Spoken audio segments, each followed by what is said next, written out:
Não, sem problema. Agora o nosso último ponto é a guerra tarifária do Trump. Agora o Brasil está na dúvida se vai responder ou não. Pelas notícias que eu vi no jornal, parece que o governo está dividido na questão, né? Se vai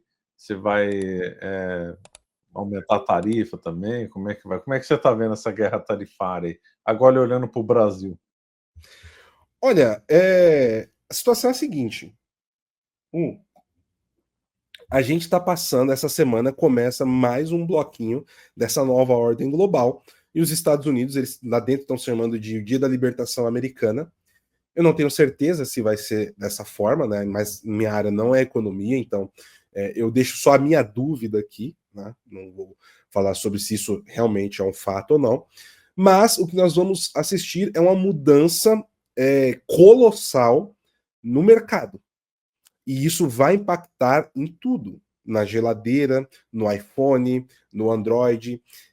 Talvez quem vai fazer muito dinheiro com isso sejam os chineses, tá?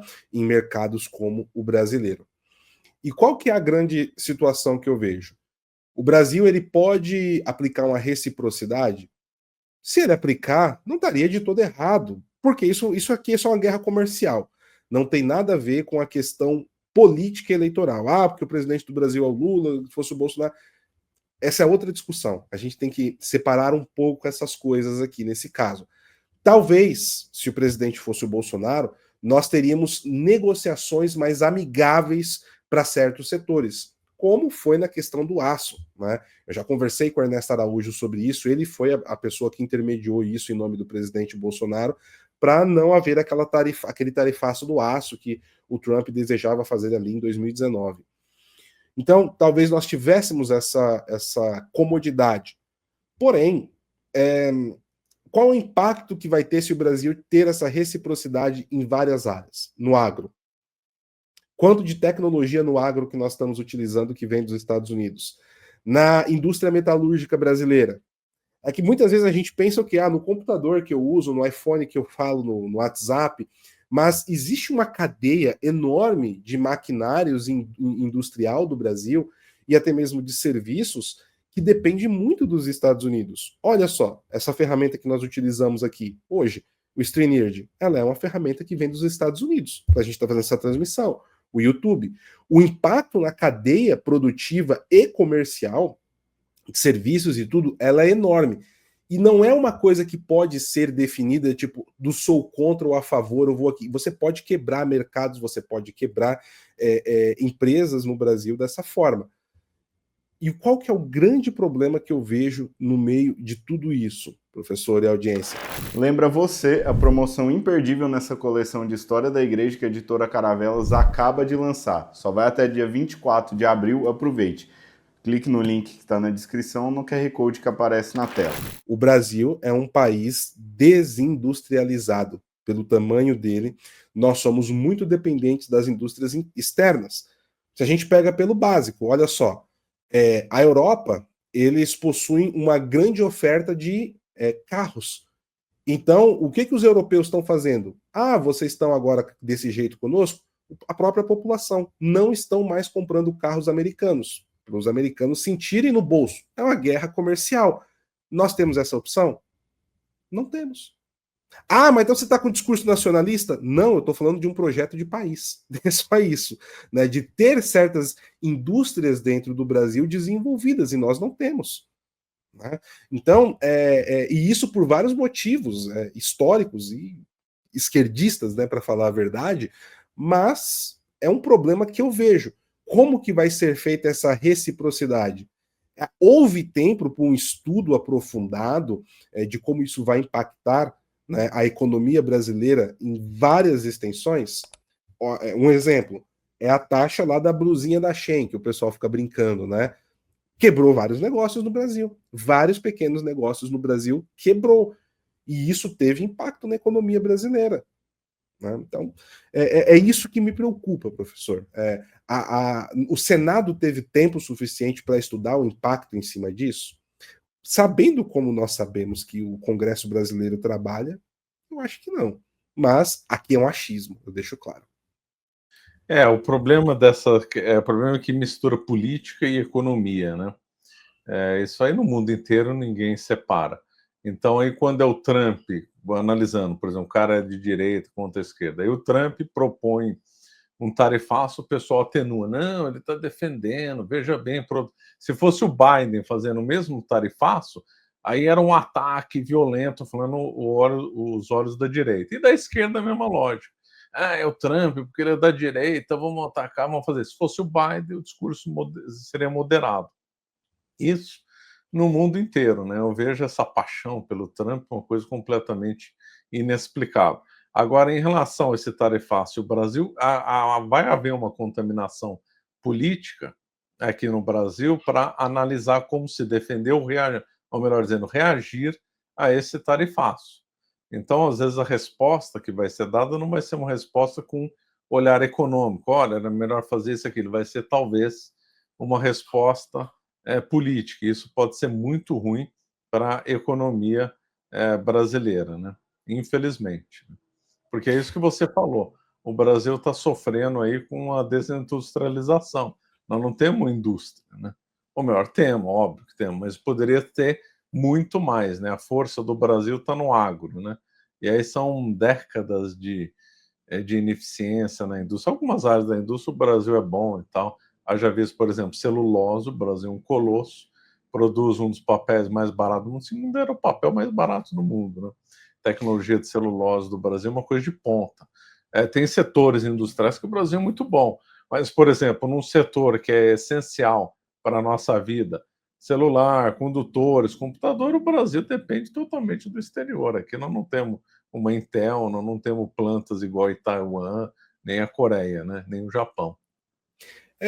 E a gente tem uma situação esdrúxula, que é a Zona Franca de Manaus. Eu já vi casos de fabricantes de bicicleta que compensava mais ele mandar fazer a bicicleta na China do que produzir aqui em Manaus, devido à quantidade de impostos e dificuldades que tem. São absurdos que nós temos.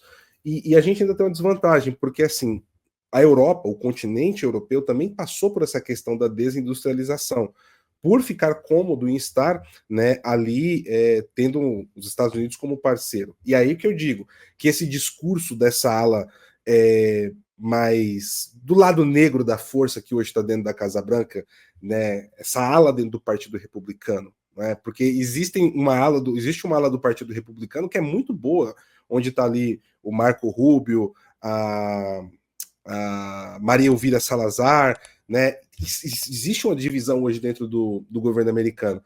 Mas esse pessoal fala, porque a Europa ficou aqui mamando o nosso dinheiro. Mentira. Os Estados Unidos colocou também a Europa nessa situação para ganhar economicamente e se projetar militarmente. Né? Eu tenho até um especial feito sobre isso, só que para o discurso ideológico, isso é muito bom. Isso é muito bom. Né? Tem até o Walter Farias, ele está comentando aqui, não, porque vocês não percebem a grande estratégia do Trump. Não, a gente percebe o que o Trump está querendo fazer, ou a administração Trump. Eu tenho dúvidas até onde é o Donald Trump. Vamos tirar aqui a questão do nome, porque ninguém governa sozinho. Agora eu vou te devolver uma pergunta, Walter, né? Porque eu percebo que você está fazendo comentários bons aqui. E quem garante que os planos vai dar certo? Tá tudo combinado? O que a vinda da administração da Casa Branca é certo e cristalino que vai dar certo? Não é o que está acontecendo nos últimos 2 meses. Os reveses que a Casa Branca está sofrendo são muitos. É que a agenda positiva não se permite que seja discutido principalmente na mídia independente, porque perde audiência. Né? E poucos estão tendo coragem de fazer análise política de verdade, né? Independente dos fatos. Eu gostaria que, por exemplo, muita coisa que está acontecendo na administração Trump hoje estivesse acontecendo? Óbvio que não. A gente esperava coisas diferentes. Mas a verdade é a verdade, a realidade é a realidade. Você tem que lidar com ela. Né? E aí, o Trump ele pode estar com o maior jogo de xadrez 50D possível. Mas vai dar certo? Está combinado com os russos, pegando aqui o ditado popular? A gente tem que colocar isso na balança, né? Como eu sou favorável a livre mercado, sou contra altas tributações, eu achei essa jogada tarifária do Trump um horror. O mundo inteiro ganha quando as tarifas diminuem e tal, e o intercâmbio comercial aumenta, né? Eu acho que todo mundo vai sair perdendo com esse tarifaço do Trump, inclusive os Estados Unidos, porque lá as coisas vão aumentar de preço, óbvio. Se você faz aumenta imposto, isso aí vai se refletir nos preços. O Brasil é um país que as coisas são caras por causa da tributação, que é criminosa. Eu tenho uma visão sobre isso, professor, que não é uma opinião, não é uma opinião sobre se é bom ou ruim, na verdade. É uma visão do que está tentando se fazer. Os Estados Unidos, eles cresceram e se tornaram essa potência que eles são hoje, justamente na virada do século XIX para o século XX, sendo naquela época o que a China é hoje, né? Tendo uma indústria forte, e aí depois da Primeira e principalmente depois da Segunda Guerra Mundial, eles se projetaram militarmente e o resto é história.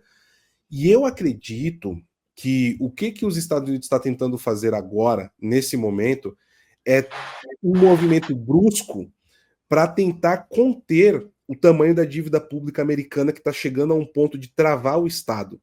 É tanto que eu estou vendo o Trump meio que segurando muitas pontas para tentar passar agora esse debate que sempre acontece no mês de maio e é muito tenso porque os Estados Unidos eles sempre estão tendo que colocar mais gordura por conta da dívida pública para não travar o país. Só que assim é um movimento drástico que eles estão tentando para tentar resolver esse problema, que acho que é o grande problema que caiu no colo do Donald Trump. Agora, eu não tenho a capacidade de dizer se o que ele está fazendo vai ser o suficiente para resolver esse problema. Mas eu vejo que aí está o cerne da coisa. A dívida pública americana, que é algo monstruoso. É monstruoso. Está na casa de 30 a 40 trilhões de dólares. É impagável, né? É impagável. Eles vão ter que ficar emitindo títulos, ficar trocando dívida curta por dívida longa, né? Muitos analistas aí estão dizendo que o mundo está à beira de uma crise econômica violenta por causa disso. A gente não sabe, ninguém tem bola de cristal, mas realmente é uma sombra, né? Que está isso nas costas aí do Trump, né? Eu acho que ele sabe disso, ele está preocupado com isso, e ele vai tomar as ações, pelo menos para empurrar o problema para o próximo governante. Aliás, o que você achou quando ele declarou que ele quer ser candidato uma terceira vez? Extremamente temerário. Extremamente temerário, porque independente de lados, esquerda, direita, tem uma coisa que eu sempre admirei nos Estados Unidos, e eu falo isso abertamente, como a Constituição americana ela conseguiu prever e estancar muitos problemas. Os Estados Unidos eles não viraram uma ditadura, uma republiqueta, qualquer coisa do tipo, porque a Constituição americana ela foi muito bem amarrada, o sistema eleitoral americano foi muito bem estruturado. Não acho que existe um sistema eleitoral perfeito, mas se eu pudesse escolher um para o Brasil, seria o americano. Tá? Ele é o mais equilibrado, o mais justo. Eles possuem várias separações claras entre os poderes. A estrutura política, a estrutura jurídica é muito bem feita. E isso barrou muitas vezes os democratas mesmo de avançarem com ditaduras internas dentro dos Estados Unidos. Tá? E isso foi feito para barrar os democratas, essa regra. Vale lembrar que foi por conta do Roosevelt. Né? Na época da guerra, ele foi se reelegendo, ele só não foi reeleito mais vezes porque ele morreu. Então, em 51, criaram essa regra de que um presidente americano não poderia servir mais do que 2 vezes, alternadas ou contínuas. São 2 mandatos e acabou. E isso é salutar para os Estados Unidos. Isso é salutar para uma renovação de lideranças políticas, porque os Estados Unidos nasceu como república. Então, se ele nasce como república, vamos analisar o seu ordenamento como república, o que é diferente do Brasil. Eu já acho que o Brasil ele deveria continuar como ele nasceu, como uma monarquia, e por isso que a gente não vai para frente, porque somos uma república. Agora, o que nós temos nesse sentido? Isso é péssimo.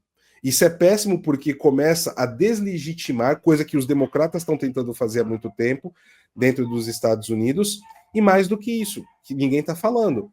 Se o Trump for para uma terceira disputa, ele vai abrir brecha para um outro candidato, e é um candidato pesado do outro lado, Barack Obama. E aí? 2028, se o Trump conseguir, seria Obama e Trump. estaria, de certa Já forma, pensou? ressuscitando o Partido Democrata. Já pensou? Porque se vale para um, vale para todos. Trump e Obama. Pois é. Não acho bom. Ah, mas você então é contra o Trump? Não, não tem nada a ver com ser contra ou a favor do Trump. É olhar a longo prazo. Acho que é isso, né? Isso é um absurdo, é uma coisa que violenta o sistema americano. Eu acho que isso aí não vai pegar. Eu acho que não tem como passar lá no Congresso e vai ficar só no campo da bravata. Mais uma, né? Mais uma Olha, bravata do Trump. uma informação até sobre isso, para a gente encerrar, professor. Nós tivemos uma eleição importante, tá, no Wisconsin ontem, para o Judiciário, para a Suprema Corte do Wisconsin. E o candidato apoiado pelo Elon Musk, tá, e indicado do Donald Trump, perdeu. Tá? Perdeu. O Wisconsin é um estado muito importante ali do Blue Wall, tá? Sempre é determinante nas últimas 3 eleições, foi um estado determinante. E isso está sendo encarado como um esquenta para as middle terms. Se Deus quiser, ano que vem estarei lá cobrindo as middle terms, faremos lives juntos também, né, professor? Vai ser ótimo. E já existe uma preocupação interna dentro do Partido Republicano de que talvez eles percam maioria em uma das 2 casas. E o que mais preocupa é se for na Câmara dos Deputados. Lembrando que para a Câmara dos Deputados é renovação 100%. Lá o mandato é de 2 anos apenas para deputado. Então, assim, tem muitos que se reelegem ad eternum, mas é uma eleição inteira do zero.